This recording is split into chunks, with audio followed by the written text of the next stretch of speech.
Welcome to the deep dive.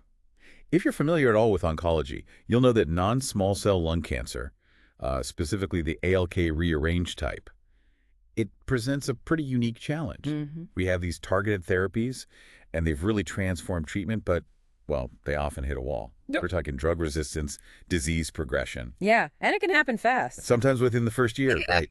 And what's really tough is the brain. It's just such a common place for this resistance to show up. It is, unfortunately, a real sanctuary site.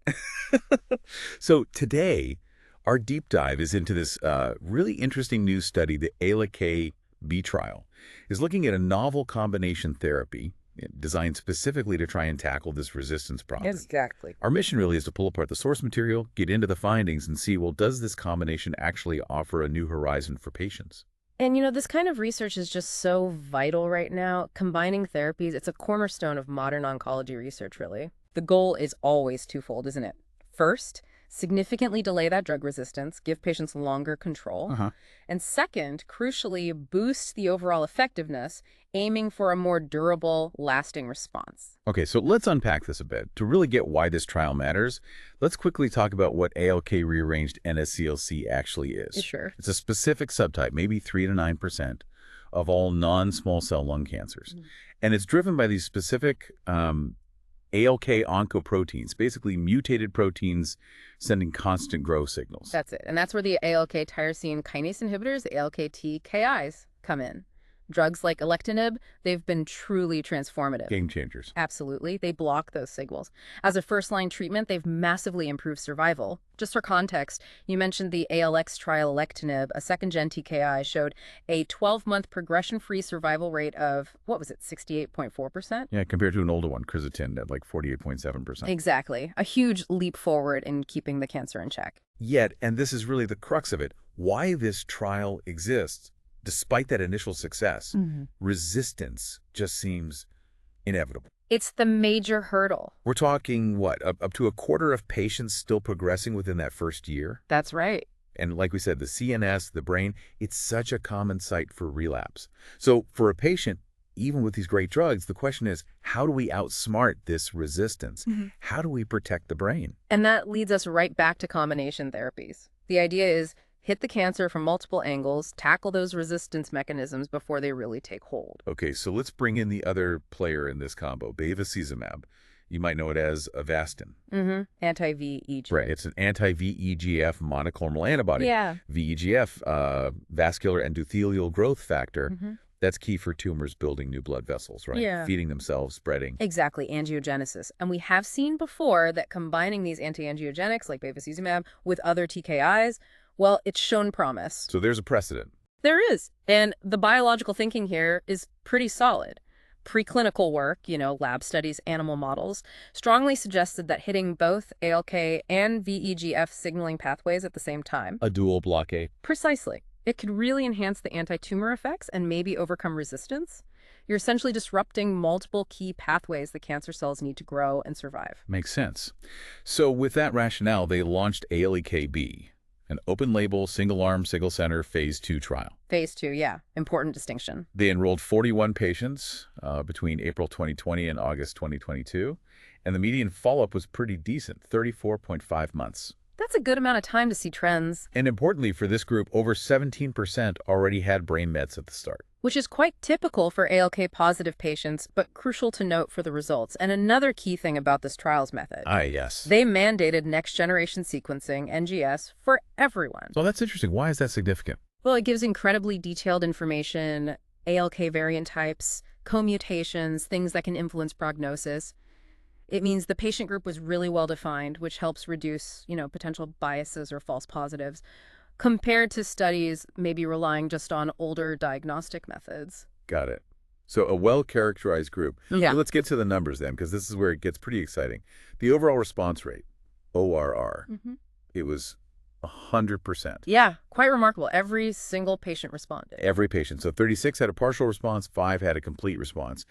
And the median time to see that response was super quick, just 1.34 months. Incredible initial impact. And that links directly to progression-free survival, PFS. That was a main goal, the primary endpoint. Right. The 12-month PFS rate was 97.1%. Wow. 97.1%. Yeah.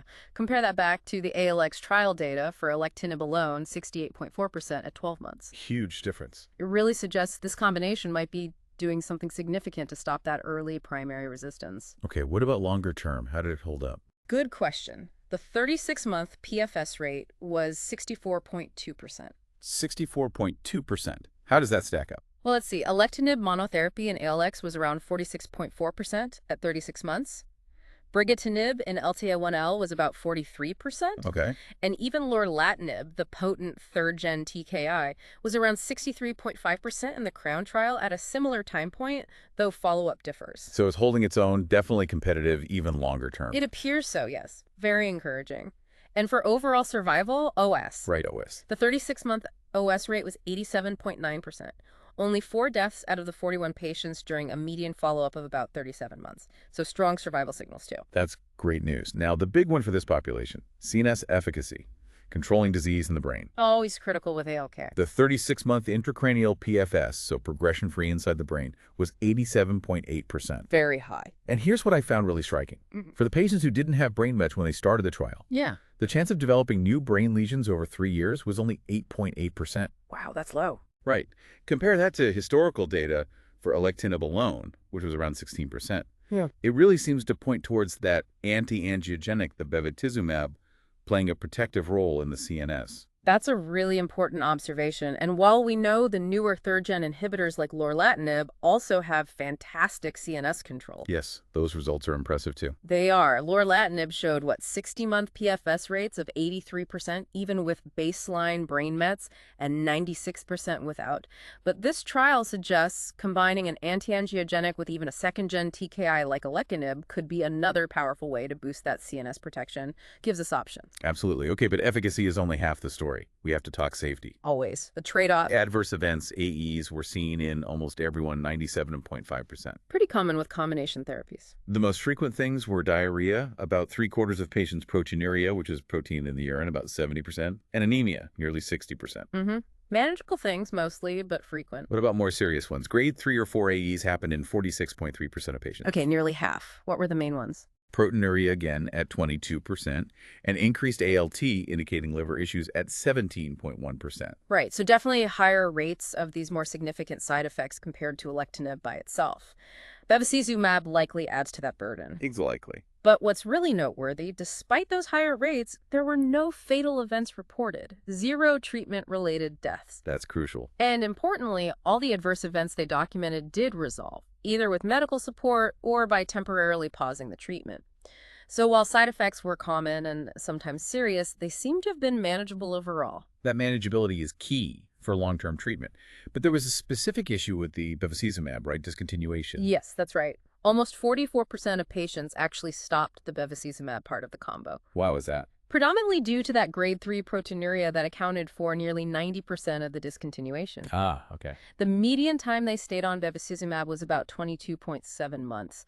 And the researchers think, maybe that prolonged exposure at the highest recommended dose contributed to this. Something to think about for future dosing strategies, maybe. Definitely. Now, on the flip side of side effects, let's talk patient-reported quality of life, QL. Yes. How did patients actually feel? The findings here were actually quite positive. Global QOL significantly improved from the start, from baseline at 12 months. Improved, even with the side effects. Yes, significantly improved. And that improvement was maintained through 36 months. That's impressive. Specifically, physical functioning, emotional functioning, those scores went up significantly. And patients reported big improvements in symptoms like fatigue, nausea, pain, shortness of breath, insomnia, appetite loss, constipation. Things that really impact daily life. Exactly. Improving fatigue or pain, as you said, it's not just a number. It's about getting back to living. There was a limitation, though, right, with the QL analysis? Yes, a fair point. The analysis didn't separate the patients still on the combo versus those who had stopped bevacizumab and were just on Alectinib. Ugh. So we can't definitively say that QL improvement was solely due to the combination throughout. However, the fact that the positive trends were sustained suggests that even if some stopped bevacizumab, the overall QL benefit wasn't lost. Okay, so putting it all together, we have impressive efficacy, manageable but notable side effects, improved quality of life. What's the big picture here? We have to acknowledge the limitations first, I suppose. Absolutely. It's a phase 2 single-arm open-label trial. Meaning no direct comparison group. Exactly. Which means we can't draw definitive conclusions yet. There's always a risk of overestimating the benefit without that head-to-head comparison against standard care. Right. Standard procedure in drug development, but important context. And it raises a big question. Is this combination really the best upfront strategy? Especially now with such strong data from third-gen TKIs like lorlatinib? Good point. Where does it fit in? And we still need to figure out the optimal dose. And maybe more importantly, the optimal duration for the anti-angiogenic part, the bevacizumab.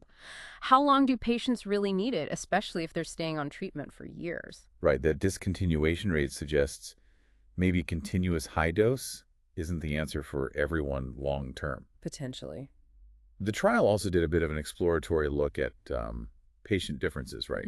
EML4, ALK variants, co-mutations. They did. And interestingly, unlike what we sometimes see with TKI monotherapy, this combination didn't seem to show major differences in effectiveness based on those factors. But the sample size was small. Very small. So it's really just hypothesis generating at this stage. Can't draw firm conclusions there yet. Okay. So bottom line from this study. I think the core message is pretty clear. These findings make a very strong case for a phase 3 randomized controlled trial. The definitive next step. Absolutely. We need that direct comparison, this combination, versus, say, Alectinib alone, or maybe even versus lorlatinib, to truly confirm if adding the anti-angiogenic provides a significant benefit, especially maybe for higher-risk patients. That seems essential. And we still need longer follow-up from this phase 2, right? Analysis of resistance mechanisms when progression does happen, what treatments patients got next. All of that, yes. And it's worth remembering, other trials are already looking at different intensification strategies too, like adding chemo to ALK TKIs. The field is moving fast. It really is. So to wrap this up for you, the listener, the ALKB trial really gives us some compelling evidence. Combining Alectinib with Bevacizumab seems to significantly prolong progression-free survival.